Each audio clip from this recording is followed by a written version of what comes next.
I'm Glenn Polson and this is Tech Savvy for Seniors, and today we're going to talk about smart homes for beginners.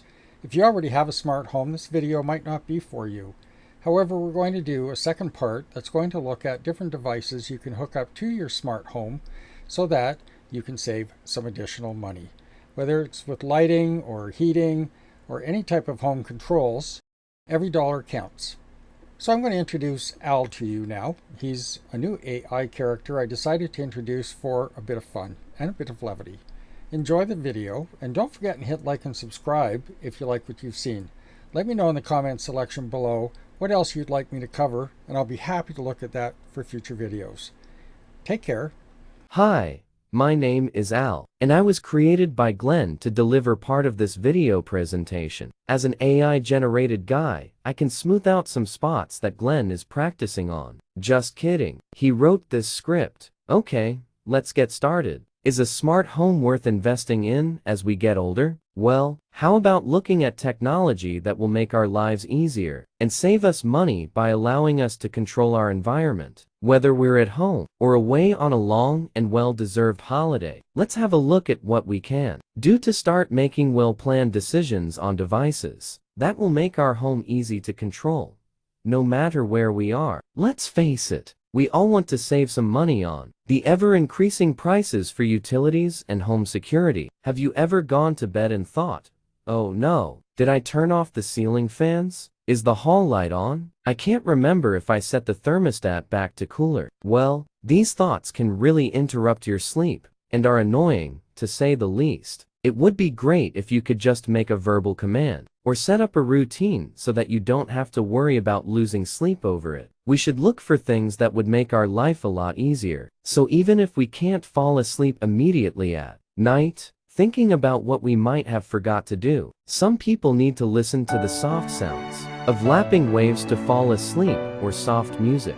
A smart home can be instructed by voice commands or by creating a routine to handle all of your needs easily. All of these things can be done so simple and so easy with voice commands, if you know how to set it up. On that note, let's get started. Hey everyone, thanks for dropping in today. I just want to talk about smart home devices. As you've heard from my friend Al, I use Google Home, and everything that I run in my house, I find it convenient, helpful, and certainly covers all of my needs. If you already have Google Home set up on your device, that's great. If not, when you purchase the first Google device, you'll be instructed to download Google Home.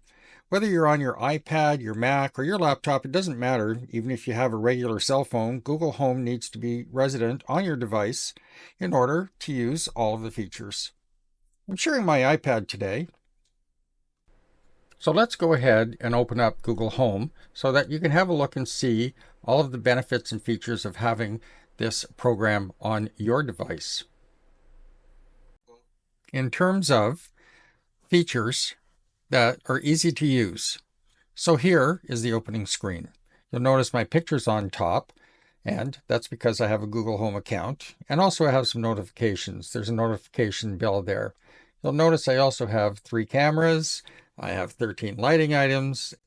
I also have 2 climate controls. One of them is in use. The other one is a spare. It's only because I had to make a change up. So we'll talk about that later on. You'll also notice here that I have in my favorites a number of other items that I can use. I have the assistant, so I can use a voice control. I can broadcast to any room in my house using the broadcast button. There's a call home button, and the rest of these are all items that I have set up under lighting. In these cases, where you see the small 3 dots, that gives you a 3-prong plug-in view. So it says gazebo off, Noel off. These are all items in my house that I use. I have my dining room display, and I also have plant spots. I have tree lights for the holidays. There's a lot of things you can add here that will really make your life a lot easier in the long run. As you can see, I also have 2 video screens that pop up when I open up Google Home. Those are Nest items. So just for sake of convenience, Google has decided that you should be able to have a view on this screen of those items. If you want to change the view and have a larger view or be able to control these items, you're better off to go to your Nest program, which we can talk about a bit later. Here, you'll notice I have a view of my vehicle because I set up a camera over top with all the thefts these days. It's nice to have proof that your vehicle was taken, and let's hope that never happens to any of us. And also there's my Nest doorbell, which I use religiously because I like to see who's coming to my house. And the nice thing about it is if you're expecting something, you can always periodically have a check on it using your Google Nest home devices. The balance of everything that is on my screen are just a variety of different items that I have. I have bedroom speakers, I've got plant spotlights, living room ceiling fans, the infamous ones that are definitely on a routine to shut them off at night.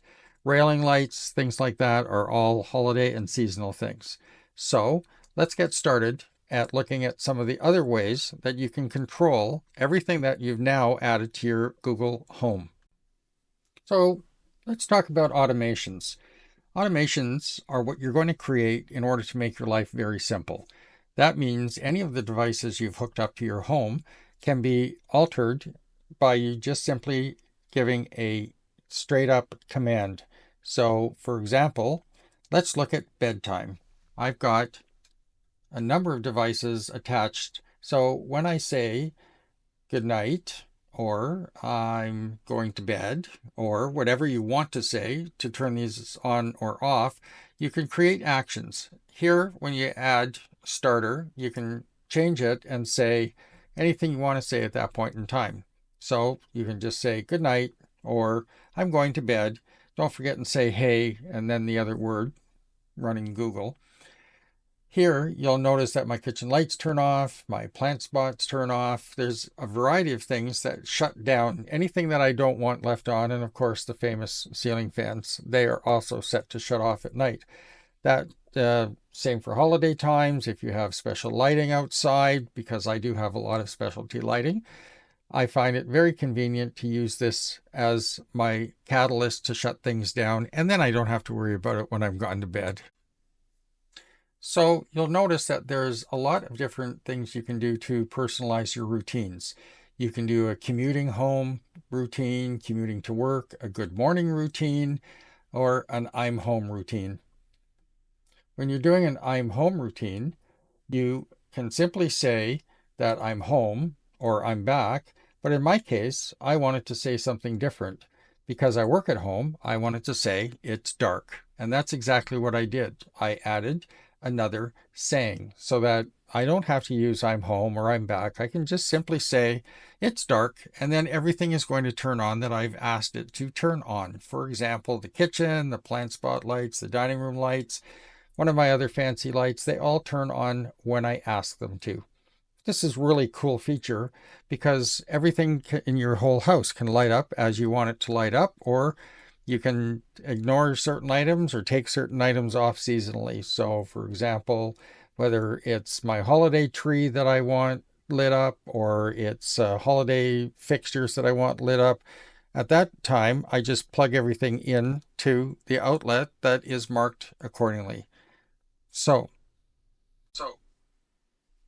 here you'll see that I have front porch lights that I want to turn on because if you're having deliveries at night, you want your lights on. Some people leave their lights on all night. I don't happen to do that because I don't expect anybody to come all night. So when I do say it's bedtime, it'll turn off the porch light. However, in the wintertime, I leave them on as soon as I find it's dark out. The next section we're going to look at is activity. So you can check your activity to see what's going on with your outdoor cameras. The reason I bring this up is because you can set these to many different items. If you want to listen for a certain sound, if you want to see if a vehicle's pulled up to your house, if you want to look if there's any motion around your house, you can set each one of these individually. You'll notice on the next screen that you can even check off if a dog is barking or not barking. Let's have a look at that, and you can see the different items that are available with that. So, as you can see from the photo above, you have unfamiliar faces, familiar faces, person, garage door, packages, vehicles. There's a lot of things you can listen for. I don't bother with some of the person talking or anything like that or dog barking. On the next and final phase, you've got settings. You've got privacy, Google Assistant, presence sensing, notifications, digital well-being, communications, just to name a few. You can check on each one of these and read what there is that is being offered for you. You can turn them on, you can turn them off. You'll also see subscriptions and others. So these are things that you can take time and just have a review of. And finally, we're going to start looking at what works with Google, because this is really important for you to be able to find devices that will actually hook up with Google seamlessly. And there are plenty of them. We're going to look at those in another video. In the meantime, let's have a look and see what there is available. So under Work with Google, select or choose a device. There's Matter-enabled device, which is relatively new to the industry, where manufacturers are all programming their devices to hook up seamlessly with Google. I haven't used this yet, and I'm looking forward to purchasing some items that are already Matter-enabled. Then there's Google Nest or partner devices, and finally, Works with Google Home. So here you have Amana Home, you've got BN Link. There's a number of manufacturers. Some of them you probably won't recognize. Others are familiar everyday items. Lutron is an excellent system for controlling all of the light switches in your house, and it's the Lutron Casita system that I use. I only have 3 devices hooked up. It's not inexpensive, and it does rely on a hub. There are so many new products out today that don't. You might want to do a bit of research in this.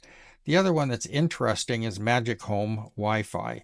Magic Home is used in the Asian markets quite a bit. A lot of times when you buy strip lighting, they actually hook up through Magic Home.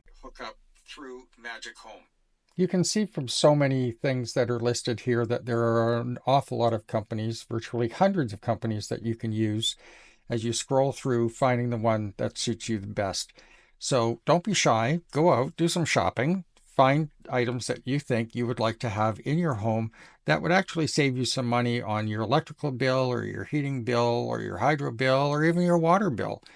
There's not much today that you can't actually hook up. And if you want to go looking for something, you can actually use the search icon at the top, or you can just scroll through. Next, we're going to look at when you buy a new speaker from Google. So we already have all of our speakers hooked up in this house. We'll just cancel out of that and go back to the beginning. But that is just a quick tour of what you can do with Google Home. I know it's extensive, and I know there's a lot to think about.